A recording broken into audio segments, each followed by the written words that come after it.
what I'm looking to do with Johannes's help is we're trying to come up with a bit of a background system for the second season of our CSI Midderlands / CSI Greater London campaign, and we're looking at adapting the sort of downtime system for Scum and Villainy for that.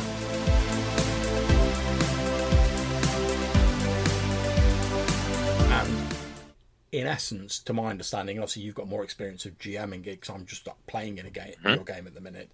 In essence, I understand that there's a series of organisations, factions that exist in this setting, each of which have their own goals, and they use a mechanic from the sort of Blades in the Dark, Forged in Dark games called the progress clock to like track how near they are to achieving their goal. The progress clock has a number of segments. I forget how many it is by default. I think there's probably not a default set out at all in the book, but if there were, I would say maybe 6 or 8. But it varies between like what the goal is. For example, the prison that we dealt with in the last session of our game, I think their clock is smaller because it's a repeating one. They don't have like grand plans. They just want more prisoners. That's more achievable than, let's say, some of the other stuff that the bigger factions are working on. yeah, definitely. But from what I understand, and I was just saying to Johannes before we started recording, obviously because I'm enjoying finding out stuff in the game as my character's finding it out. Although I've got the Scum and Villainy book, I've sort of avoided reading any of the background stuff. I've tried just to like read the rules stuff because although I'm confident in my ability to like portray a character who knows less than I know, I still find it more interesting to find it out at the same time my character's finding it. Yeah, it's fun to be surprised. It's fun, yeah, exactly. It keeps things fresh. So, and when you work it out, like you work something out in character, or obviously you work it out of character, but when your character works something out, if you've genuinely worked something out, and you're like, oh shit, this faction's like, this is what they've been after all along, it's more entertaining than if you're like, oh yeah, my character just worked it out, but actually like, I read it in the book, so I've known it since the start of the game. So you don't have to feel bad about going in character, going, wait a minute, guys, is blank doing blank? That's it. I mean, because you already know. And I mean, just to do a small aside, it's one of the reasons why you're running us through like Tatters of the King at the minute in Call of Cthulhu, which obviously based on the King in Yellow. Now, it's one of the reasons when we first started, obviously I've read the King in Yellow, I've read a lot of mythos stories, but I've not read the adventure. So when we first started, I was a bit sort of like, oh, you know, am I going to know a lot of the stuff that's going to happen? So I was quite relieved that when we saw the sort of the play version at the start, it then sort of diverged from that, because I was like, oh yeah, okay, I know the play, I know what that's about, but then the investigation goes off on a different track. So I was like, oh great, I don't know all of this. I don't have to try and forget what I already know.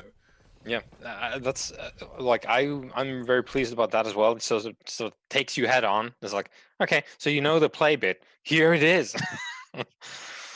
And you get all of that out in the very first bit of the game, and then you move on to other stuff. Yeah, exactly. And the reason I want to adapt this is because in our sort of first season, like using a sort of TV model of our CSI Midlands game, we had the player characters were travelling around all over the place. They were outside London. They went to Emerald. They were in the Dolmen Wood. We ended with them coming back to London. And I know certainly you, Johannes, and myself, and I think probably a couple of the other players had a desire to like draw it back to like London and make it more sort of London centric, which was the original idea of the game. But as these things sometimes go, we sort of meandered away from that a bit. Yeah.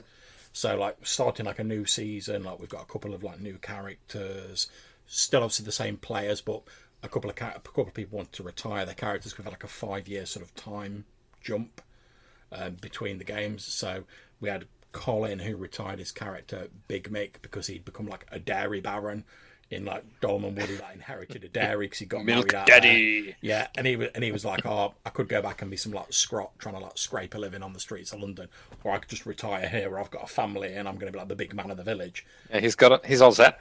Like, yeah, exactly. He won the game. Yeah, he was like, I don't see why I'd abandon all this good stuff to go back and become an adventurer.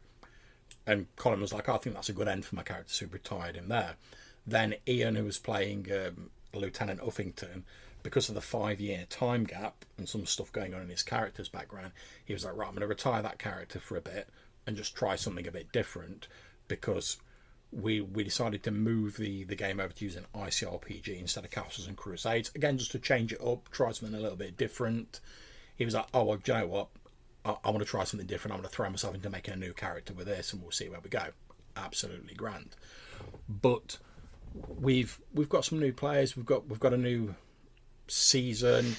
It's going to be London centric. But one of the problems I've often had when I've played in, and when I've run big sort of urban settings, is obviously we know like an actual city, it's not like just this big static thing. Yeah. So you can go into a town, a city one day and have an entirely different experience to if you go in the next day. Everything's not sort of unchanging and the same.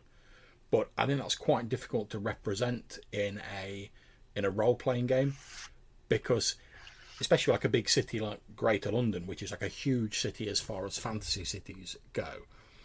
Obviously, just being realistic, and I think when you're running a game, you have to be realistic. It's not possible to sit down and like plot out what all these different people and different like shops and organisations are doing in the city. That'd just be ridiculous. You could spend all of the prep time in the world, if you had infinite prep time, doing that, and you would spend so much time prepping it, you would have no time to actually run the game. Yeah, it's the economy of sort of like where you spend your effort, because you could have the baker's schedule all laid out, but is that going to be, because if that's the plot, then that's exactly what you should be doing. But if that's not the plot, I agree. So obviously, you want to focus whatever prep you're doing on what's relevant to like the adventure that's going on at the minute, because that's the exciting bit. Yeah. But by the same token, you want to have enough of a feeling that stuff's going on in the background of your setting. So when you go to deal with an organisation, it doesn't just feel they've sort of like been on pause or they've been in like suspended animation until the player characters walk in and then they're suddenly like, hello, we're now on stage. Yeah, it springs into life only when observed by player characters. Yeah, and there's lots of like dead simple tricks for like representing this on a smaller scale, and that might be something like, I don't know, let's say the players go back to a tavern they've not been to for like months and months and months. You might just be like, instead of the barman you met previously the last couple of times you went in, or maybe his son's behind the bar and he's like, oh yeah, my dad's not very well at the minute. And just something simple like that, like a little change, can make it seem like, well, time's passed, because obviously stuff was happening to them while we weren't here. And it's a dead simple trick to do, but when you sort of scale it up to like a whole city, it becomes a bit ridiculous trying to keep track of all those little things. Yeah, and I think what we're about to talk about, the simplest version of that is quite old, and it's quite like baked into running games, and it's just taking notes, really. Because that's what it is. Your characters go around, they do stuff, they meet people that were important at the time, and you will have noted down, hopefully, like at least maybe in your head, maybe on a paper, maybe in a Google Doc, but note down things, and then when the moment is good for it, you return to those elements and you reincorporate them. But what we're about to dive into is basically generating content and sort of life into a city without PC influence. There. And the reason that this, I mean, obviously I've been thinking about this for a bit as we've sort of been talking about the second season, and as you know, Johannes, I've been looking at various different sort of downtime systems in different games and different ways that I think I could possibly use them. And I found a few where there's bits I like, but a lot of them have been quite sort of complicated and quite involved. And just sort of on a logistic scale, obviously, well, you know, with the amount of games that we're both like running and playing in at the minute, I've sort of looked at them and I'm like, yeah, but am I really going to keep using this system, or is it going to be something after a few sessions I'm going to be like, no, there's too much trouble. And I'm like, if that's going to be the case, I may as well not start using it rather than sort of use it and abandon it later. But one of the things that struck me recently is with your Scum and Villainy game that you're running for us, I've been very much enjoying. As I say, I've been trying to avoid reading the background, but we had a last session, not long ago actually, where the a faction, a sort of group of like interstellar raiders, effectively, sort of like rough nuts and mercenaries and thieves, attacked a secure prison that we were in the process of like breaking someone out of, and it seemed very much the way you portrayed it that had happened because the organisation of raiders had been setting up that attack for some time, probably to break out people who are in that maximum security prison, because I imagine a lot of their people are in there. Yeah. And we just sort of got caught in the middle of it. But it didn't feel like, to me, that had happened only because we were there. It felt like maybe even if we hadn't have accepted that mission and we'd have gone on to something else, the raiders would still have attacked that maximum security prison. And maybe we'd have just heard about it. Yeah. But we wouldn't have sort of been there. So that got me into looking at the Scum and Villainy rules.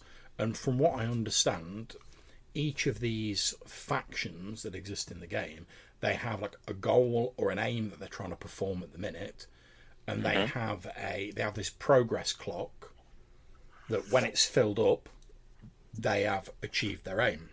Yeah. And from my understanding, what you do is every sort of downtime or every couple of downtimes, you make a roll, and depending on what roll you get, that progress clock slowly ticks up. And when it gets to full, the GM can be set up, right, now's the time that the raiders are launching their attack on the prison. Now's the time that the night speakers are doing whatever the night speakers are doing. And I really like that idea because it seems very simple, because all you've got to do is have these clocks, the aims of the different people written down, and so roughly know what they're about. Yeah.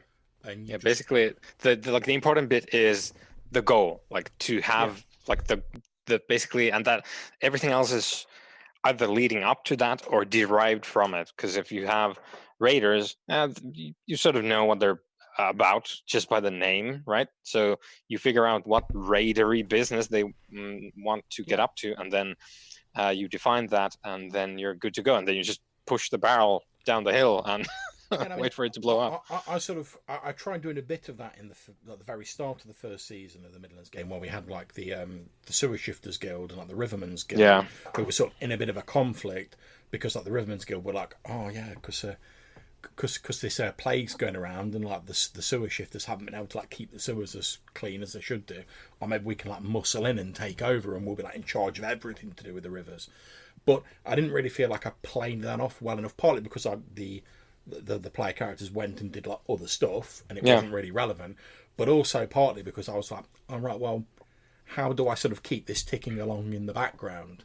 Because obviously if you guys had been like, right, okay, yeah, we're going to launch an attack on the Rivermen's Guild, or we're going to do this and we're going to do that, and you've been directly involved, easy, it's an adventure, happy days. But I didn't find which my fault, I didn't really find a satisfactory way of sort of keep ticking that along in the background. So there wasn't really like a resolution or like a payoff, I felt, and I thought that was a bit of a shame, because I thought it could have been like a really interesting story. And I might carry it forward, I don't know, but for me, I thought that could have been a nice little thing that happened in the background, but it didn't really get going. It sort of fizzled out and just sort of faded away in the game. So I really like the idea of, like, say, having these progress clocks and sort of like picking some of the organisations out of the Great London book. And there is like a huge list of like organisations and guilds at the back of this book, all of which could easily be factions.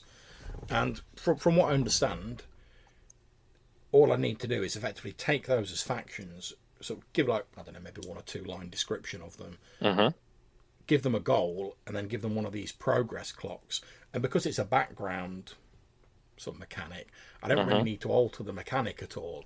I can just pretty much take that whole cloth, because it's just going to be me rolling a few dice and going, oh, the clock's ticked up a little bit. Yeah, it's literally just the management for generating stuff that you don't want to declare, basically. That's the purpose of the thing.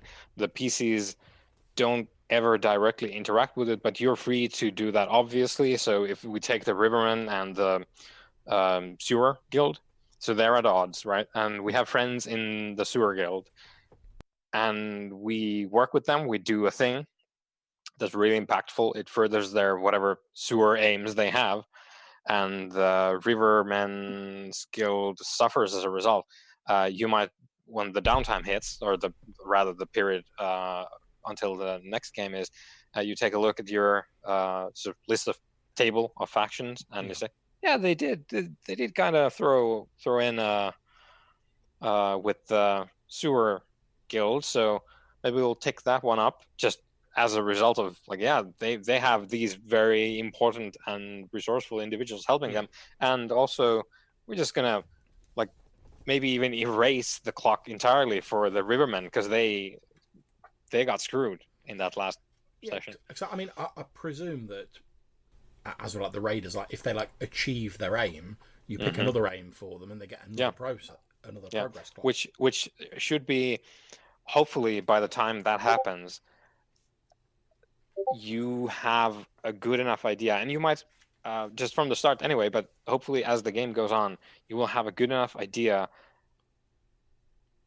where to go next, like when the thing happens. So the thing that helps with that in Scum and Villainy is each of the factions has this sort of, I wouldn't say like a paragraph long, if you, let's say, like maybe 10, 15 at max sentences of stuff for each faction, including the important, like a handful of important people in the faction, what sort of resources the faction has, which could just be like illicit goods, a big ship, and that's it. And then a couple of sentences of description of like what they're doing right now, and then the clock itself.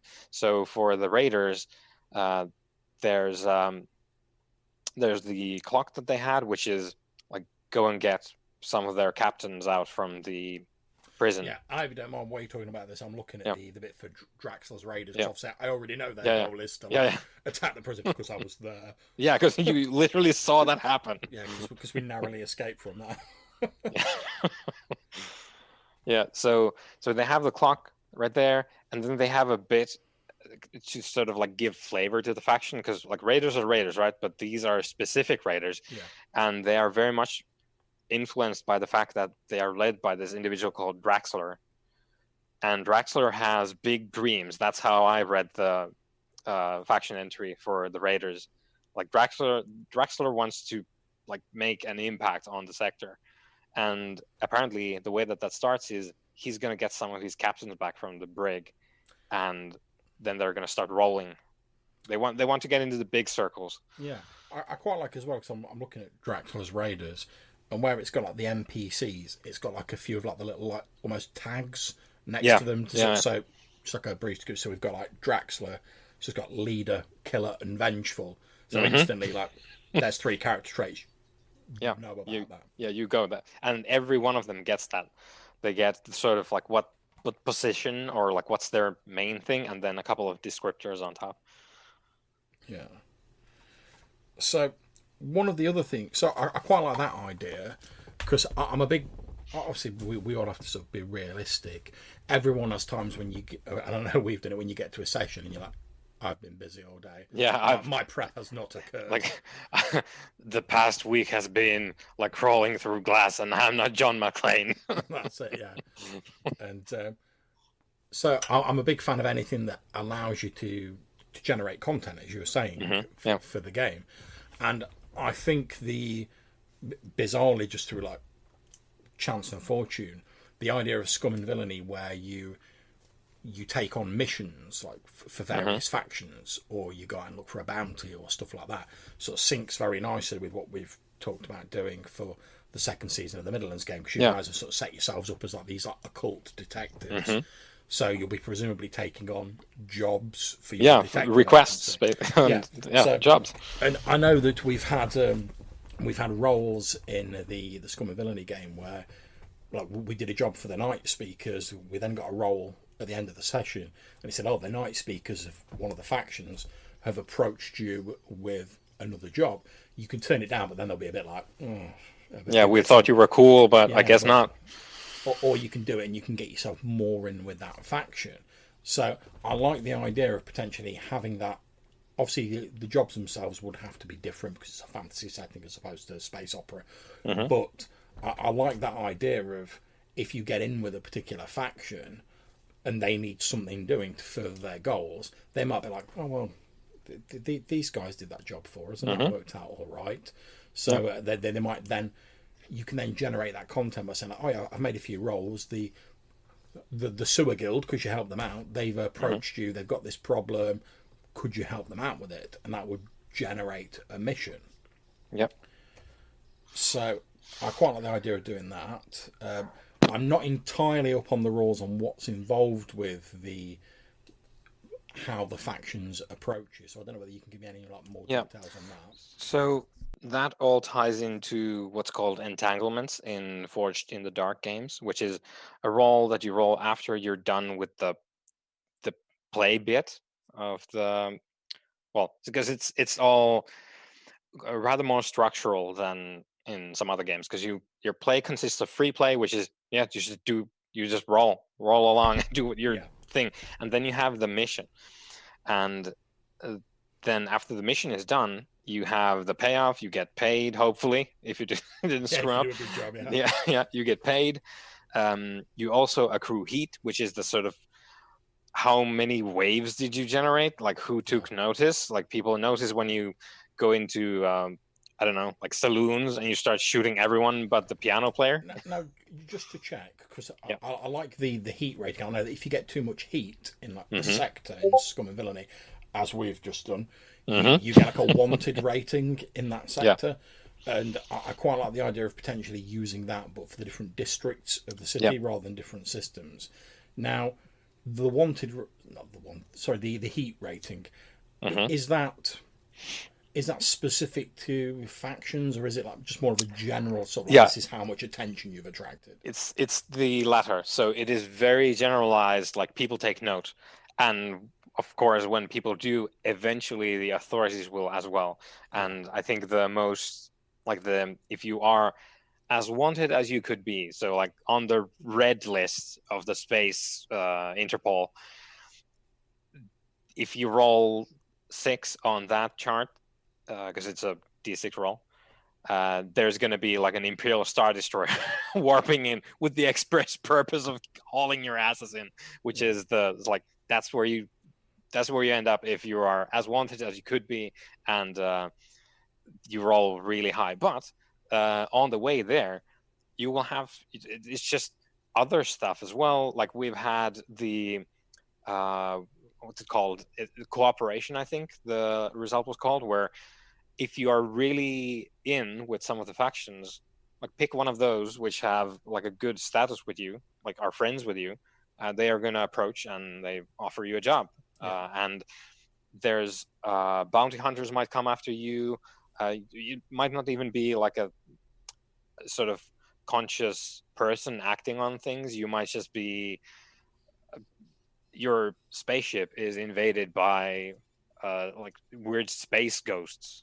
It doesn't have to be even just about like, people saw you kill people, so they do a thing. It might just be a random occurrence, or your ship might break down, like we had in our game as well. So it has all kinds of results, with the sort of culmination that if things get really bad, that's when the highest authorities in the land will come and like put you down, because you're in bad news. So it's not tied to the factions directly, but it brings in the factions.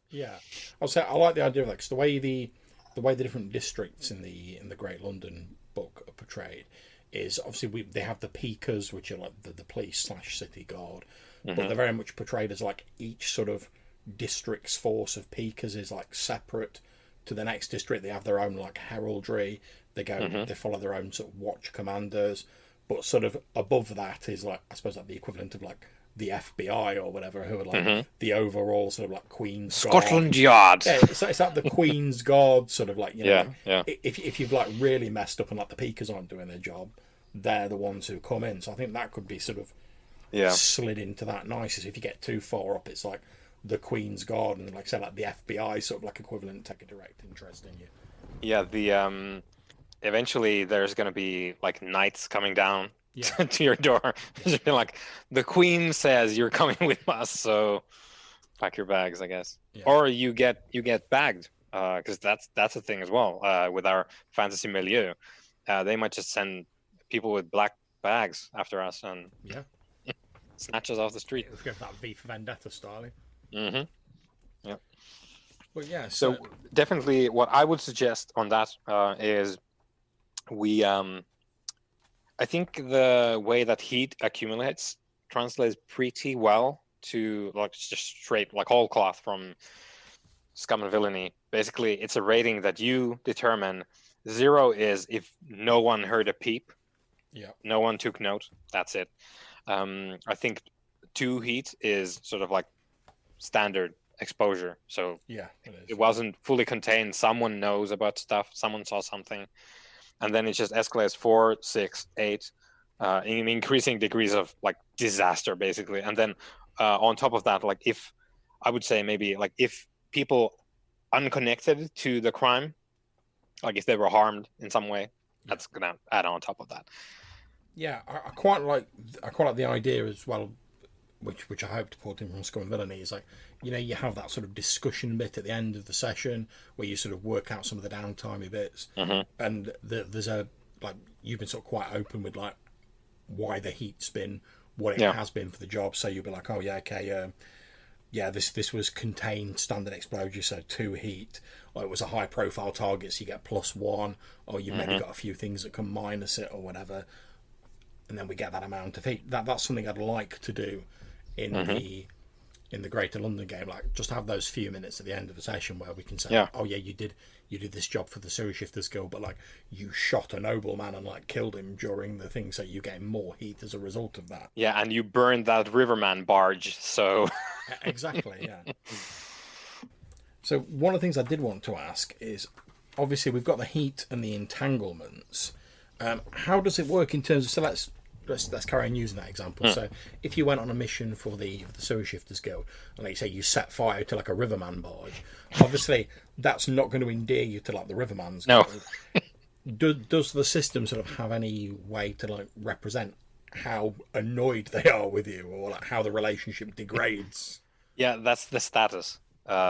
So status is how much each faction likes you in Forces in the Dark games, and it ranges from +3 to -3, with 0 being like there's nothing there of note. But then in increasing degrees in either direction, they either really like you or they detest you. And +1, +2, -1, -2 is kind of in the range of, if you see each other in the street, if it's +2, you might shake hands, you might like exchange some info. They enjoy your company. Or if it's -2, they might yell obscenities at you, and maybe even pelt you with refuse or something like that. But it doesn't really like they don't like you at all, and they will not help you in any way. But when you go to +3, that's when you're like they think of you as allies. So if the Sewer Guild is +3 status with us, we would probably be like, if they get into a war with the Riverman's Guild, they would probably give us a call like, hey, like we're really tight, we need your help now, because of our history, like we're basically blood. So you're like strong allies. They consider you to be people that they will risk a lot for, and they assume that you feel that way as well. And that's when they bring you the missions, and if you don't do them, then they will be like, oh, I thought we were better friends than this. But and then if you go to -3, then it's all out war. They will actively take action against you at risk to themselves. So again, that sounds like a great thing I'd love to import with these different factions to sort of track how in or out the PCs are with them. So that's, again, if you've done something that like fucks off a particular faction, does the game Scum and Villainy, does that represent that mechanically, or does the GM just go like, oh, you've annoyed this faction, right, I'm gonna knock down the relationship? I think you could definitely do that, but there's also in Scum and Villainy, because it's a Forces in the Dark game derived from Blades in the Dark, there's a resolution mechanism whereby you earn or are affected by consequences, and consequences is also the way through which you can bring that sort of thing in. So I've been using it mostly for like things in the moment, like reinforcements arrive or like something like that, or you end up, I don't know, like you're hanging from the lip with one arm, so like whatever you do, it's going to be really desperate or whatever. And also to hit you guys with more heat, like we did last time a couple of times, because you were in a place where there was a lot of eyes on you and they didn't really like what they saw. So I've been giving you more heat. We haven't really gone into the bit where I give you minus status as a consequence for one of your rolls, but that's the way that Scum Villainy specifically does it. But I think we could definitely make that a thing, like folded into some of the, I don't know, like maybe the after action thing for Midderlands. I was wondering if there's a way when we're doing this sort of downtime / wrap up bit at the end of a session, if there was a way to potentially, if you've interacted in either like a negative or perhaps a positive way with a faction, of having some sort of role or some sort of way of determining. Because obviously, like, even if you, unless you're like, it's a ridiculous thing you do, like you said, like setting fire to a barge as it's like sailing through like London. If it's just like, I don't know, maybe you've lipped off to someone in like the Sewer Shifters Guild or whatever. That's not necessarily always going to mean like, right, -1 to your relationship with that faction, just you've like flipped off like one guy. Yeah, because the one person isn't the guild. That's it, exactly. But it'd be nice if we could do sort of some sort of role where, depending on how much you've annoyed that faction, determines like what role is required on the dice to see that relationship alter. Yeah.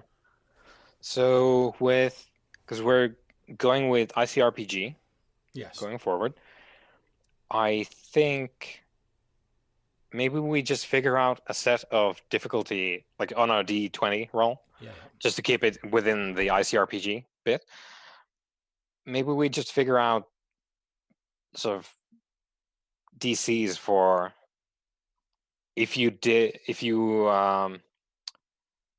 piss them off a little bit, roll above X to like not have the status degrade.